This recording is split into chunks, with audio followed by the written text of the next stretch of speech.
En uno de los monasterios de Castilla vivió durante casi medio siglo una mujer a la que oficialmente llamaban reina, pero que nadie tomaba en serio. No firmaba decretos, no recibía visitas, no salía de los muros del convento.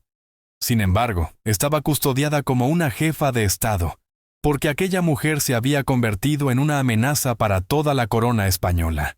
Se llamaba Juana de Castilla, y en los libros de texto la etiquetaron como Juana la Loca.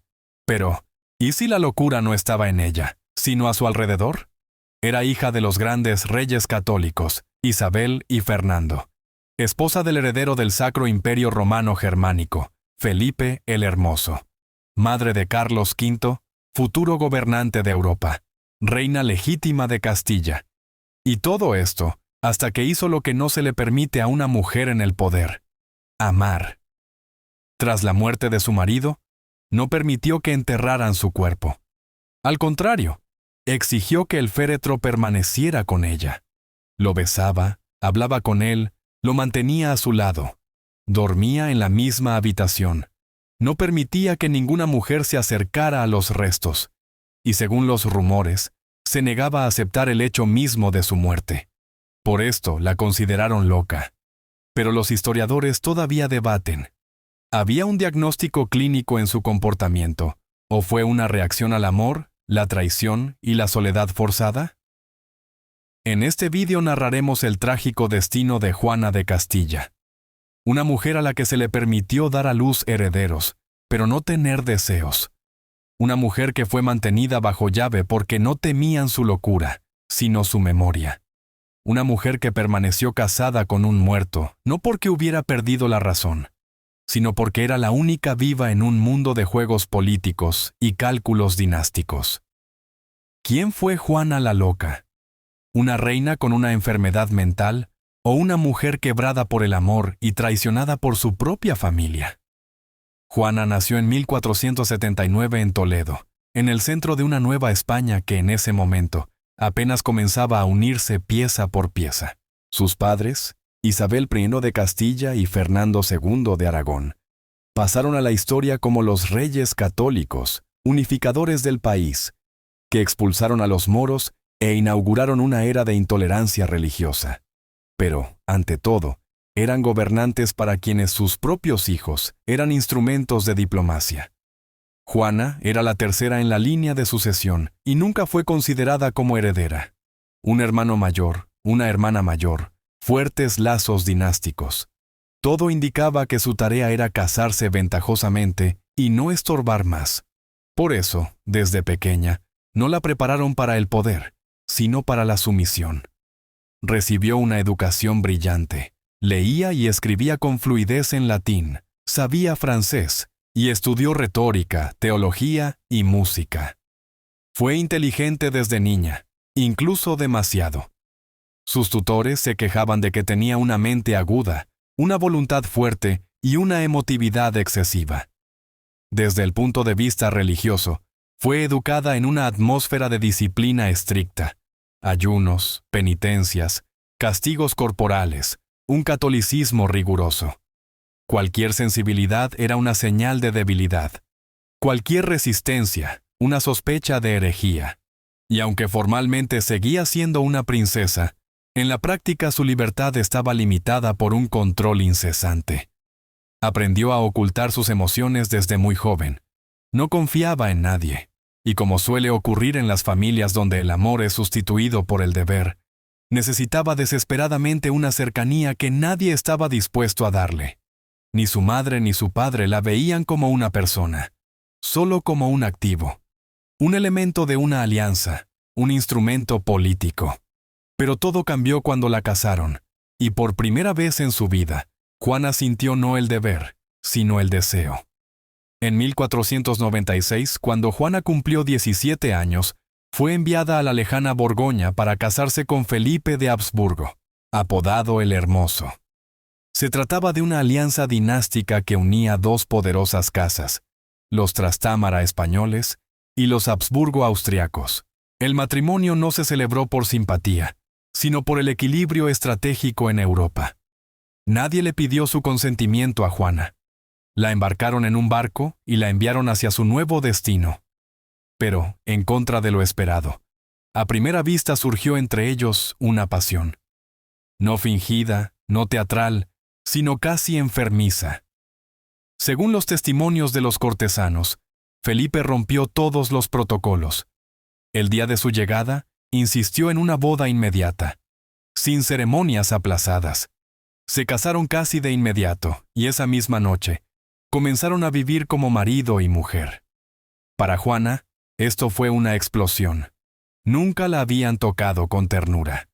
Su vida hasta entonces había sido una serie de instrucciones y castigos. Y ahora tenía a su lado a un hombre joven, apuesto y seguro de sí mismo, que irradiaba fuerza. Se enamoró perdidamente, casi de forma enfermiza. Su dependencia de Felipe comenzó a crecer a tal velocidad que asustaba incluso a su entorno. Pero este amor no era correspondido. Felipe se enfrió rápidamente. Prefería pasar el tiempo en compañía de sus favoritas. Trataba a su esposa con frialdad, con tensión y, a veces, con un desprecio ostensible. Juana sufría. Y comenzaba a perder el control.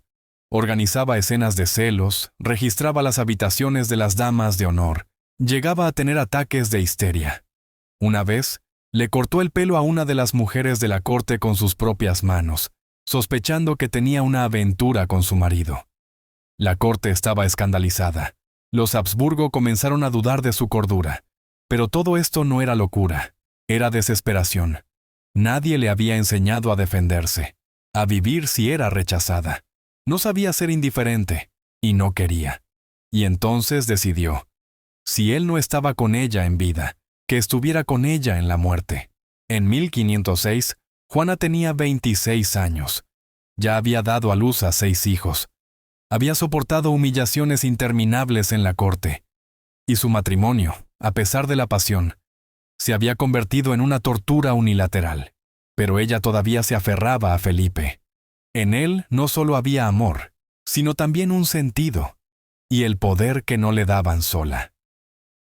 Ese mismo año, Felipe el Hermoso muere repentinamente en Burgos. La versión oficial es fiebre, probablemente tifus. Pero incluso sus contemporáneos sospechaban que la muerte podría no haber sido accidental. Felipe reclamaba el trono de Castilla con demasiada insistencia, y esto no convenía ni a su suegro, el rey Fernando, ni a la nobleza castellana. Sin embargo, para Juana, la causa no importaba. Él estaba muerto. El golpe fue devastador. Juana no solo se negó a celebrar un funeral, sino que prohibió categóricamente que el cuerpo fuera enterrado. Por orden suya, el féretro con el cuerpo de Felipe debía permanecer a su lado. Dentro, un sarcófago forrado de terciopelo con el cuerpo de su marido, con el que hablaba, al que tocaba, por el que rezaba. Los sirvientes afirmaban que besaba el rostro frío del difunto, colocaba su cama junto a él, y prohibía que otras mujeres tocaran el féretro. Incluso las monjas debían apartar la vista. Durante varios meses, Juana acompañó el féretro por Castilla, de monasterio en monasterio, sin permitir que los restos descansaran. Los traslados se realizaban solo de noche. De día, según ella, el cuerpo debe descansar. El féretro era transportado rodeado de antorchas, bajo vigilancia como un rey vivo. No era luto, era un culto. Y esto asustaba a todos a su alrededor. Sus hijos fueron entregados a otros parientes para su crianza. Los consejeros no podían obtener decisiones de ella. Los nobles susurraban: «La reina ha perdido el juicio». Pero los documentos de la época conservan otra cosa. Las órdenes, cartas y disposiciones firmadas por Juana eran lógicas y claras.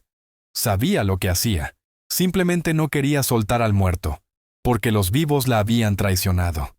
No permitió que enterraran el cuerpo, porque la muerte no le parecía tan terrible como la soledad. Tras la muerte de Felipe, todo lo que le quedaba a Juana era un título y un féretro. Era la única reina legítima de Castilla, la viuda de un monarca reconocido, la madre de los herederos. Pero todos los que estaban cerca del trono entendían que su sufrimiento se había convertido en una amenaza política. Una mujer que se niega a enterrar a su marido no puede gobernar un país. Eso se decía públicamente.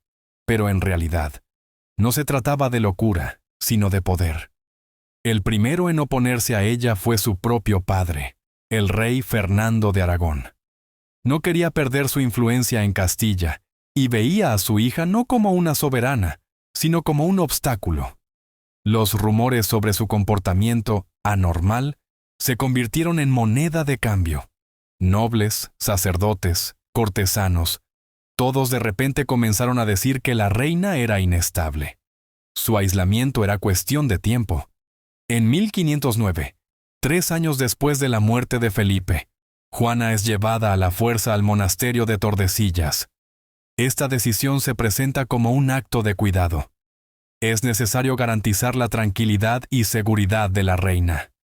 Pero en realidad, se le prohíbe salir de los muros del monasterio. Se le retiran todos los poderes políticos y se le priva de la posibilidad de ver a sus hijos. Su hija menor, Catalina, se queda con ella. Los demás son enviados con parientes. Oficialmente, Juana sigue siendo reina. Formalmente, sigue siendo la jefa de Estado. Pero ya no le piden su firma, no esperan sus decisiones. La apartaron del poder sin anunciarlo en voz alta. Para evitar un escándalo, le dejan el título y el silencio. El diagnóstico de locura se convierte en un instrumento político. En las crónicas aparecen descripciones de sus excentricidades. A veces guarda silencio durante semanas, a veces mantiene conversaciones nocturnas con el féretro, a veces se niega a comer. Pero la paradoja es otra. Las cartas y disposiciones de Juana que se conservan de este periodo están escritas de manera impecable. Razona con lógica, expone sus pensamientos con claridad, responde a las peticiones con corrección. No hay signos de delirio, solo dolor y resistencia. El monasterio de Tordesillas, donde Juana pasó casi medio siglo, no era ni un palacio ni una prisión. Era un capullo de piedra construido para que la olvidaran. Desde 1509 hasta 1555, vivió en la misma ala, en las mismas habitaciones, con los mismos recuerdos. Durante este tiempo, hubo 3 papas, 5 reyes franceses y un emperador. Y ella permaneció allí, viuda de un marido muerto y con un título vivo. El féretro de Felipe seguía a su lado. Con el tiempo, dejaron de trasladarlo y abrirlo, pero Juana continuó dirigiéndose a él como si estuviera vivo. Nadie discutía ya con ella. Era demasiado peligroso, demasiado inútil. Su presencia se convirtió en parte del régimen. Era más que luto, era un símbolo. El féretro recordaba a todos quién era ella, reina, viuda, madre de un emperador. Y nadie se atrevía a quitarle ese símbolo de su vida. La primera década apenas se comunicó. Guardaba silencio, rezaba, miraba por la ventana. La única figura constante a su lado era su hija menor, Catalina, a quien le permitieron quedarse. Fue Catalina quien la cuidó cuando se negaba a comer. Fue ella quien presenció las largas horas en que su madre simplemente se sentaba en la oscuridad, como si intentara detener el tiempo. Los sirvientes y los monjes recordaban que Juana se comportaba de manera extraña, pero no loca. No perdía la orientación. Entendía quién estaba frente a ella, conocía las fechas y los acontecimientos. A veces, de forma inesperadamente precisa y fría, se negaba a cumplir las órdenes enviadas desde Madrid o Bruselas. «No sirvo a quienes me han privado de todo», le dijo una vez al enviado del emperador. Ni su padre ni su hijo, ni Fernando ni Carlos V, se atrevieron a despojarla públicamente de su título. Siguió siendo reina de Castilla. Simplemente una prisionera. Nadie la necesitaba. Pero tampoco estaba vencida. No se golpeaba contra las paredes. No exigía el trono. No organizaba revueltas. Simplemente vivía. En silencio. Durante mucho tiempo. Por despecho. A mediados del siglo XVI, Juana de Castilla se había convertido en un anacronismo viviente para España. Una viuda anciana que ostentaba oficialmente el título de reina, pero que llevaba décadas apartada de la política, de sus hijos y de la sociedad. Su nombre ya no se pronunciaba en voz alta. No se escribía sobre ella en las crónicas. Desapareció de las conversaciones, pero no de la historia. Con la edad, su salud comenzó a deteriorarse rápidamente. Juana desarrolló una parálisis parcial. Aparecieron dolores crónicos y apenas podía levantarse de la cama. No se le ofreció tratamiento. Se consideraba que el sufrimiento humilla el alma. La ayuda médica fue reemplazada por la confesión, las sangrías y las oraciones. A veces se negaba a comer, a veces a comunicarse. Pero según los sirvientes, su claridad mental se mantuvo casi hasta el final. En 1520, el país se estremeció con la revuelta de los comuneros. El pueblo exigió la devolución del poder a la reina. Los rebeldes incluso llegaron a Tordesillas, con la esperanza de obtener su firma. Pero Juana no intervino. No apoyó a ninguna de las partes. Para ella, no era una lucha, sino un teatro. Todo lo que importaba ya estaba enterrado, o mejor dicho, no enterrado. El féretro de Felipe todavía permanecía en el monasterio, en una de las habitaciones oscuras. Los sirvientes afirmaban que no permitió que lo tocaran hasta los últimos años de su vida. El último que visitó a Juana en vida fue su hijo, Carlos V, emperador del Sacro Imperio Romano Germánico. Su encuentro fue breve, casi silencioso. Ella apenas lo miraba, no lo reconocía. Él habló poco, se mantuvo a distancia.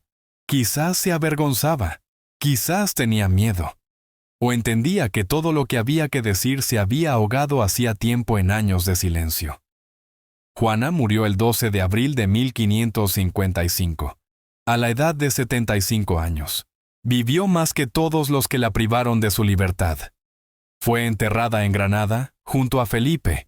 Finalmente, después de décadas de espera, sus cuerpos estaban juntos, pero demasiado tarde para que significara algo. Tras su féretro no hubo una multitud. Nadie la llamó grande. Solo la historia, a posteriori, comenzó a hacer preguntas. ¿No fue su enfermedad una forma bien planeada de exilio? Juana pasó a la historia como Juana la Loca. Así la recordaron. Así la enseñaron en las escuelas. Una mujer que hablaba con el féretro de su marido, dormía junto a su cuerpo y se negaba a aceptar la muerte. Una imagen trágicamente incómoda, casi grotesca. Pero si dejamos de lado la etiqueta impuesta por las crónicas de la corte, ¿qué vemos? Su comportamiento fue, en efecto, atípico. Depresión profunda, dependencia, reacciones histéricas, arrebatos emocionales. Todo esto existió. Pero en la época de Juana no existían los conceptos de la psiquiatría clínica. Una mujer que sufría por la pérdida y el aislamiento caía fácilmente bajo la definición de poseída. Especialmente si esa mujer era la única monarca legítima de la que todos querían deshacerse. Su locura fue conveniente. Le dio derecho a su padre, Fernando, a tomar el trono. Le permitió a su hijo, Carlos V, gobernar en su nombre. Dio a los nobles un instrumento de control, y no menos importante, hizo que su historia fuera segura. Es más fácil explicar el destino de Juana como una tragedia de la razón que admitir que fue víctima de un exilio político. Los historiadores de los siglos XX y XXI diagnostican cada vez más a la sociedad, y no a ella. Subrayan que Juana continuó manteniendo una correspondencia coherente, dando órdenes precisas, siguiendo las noticias y conservando una conciencia política. Simplemente le quitaron todo lo que la unía a la vida, y luego se sorprendieron de que se aferrara a la muerte. No se convirtió en una gran gobernante. No se le permitió acceder al poder, a pesar de la ley, pero se convirtió en un símbolo.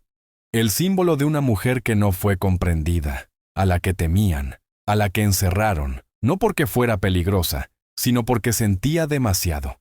Y no aceptó fingir que el dolor era indigno de una reina.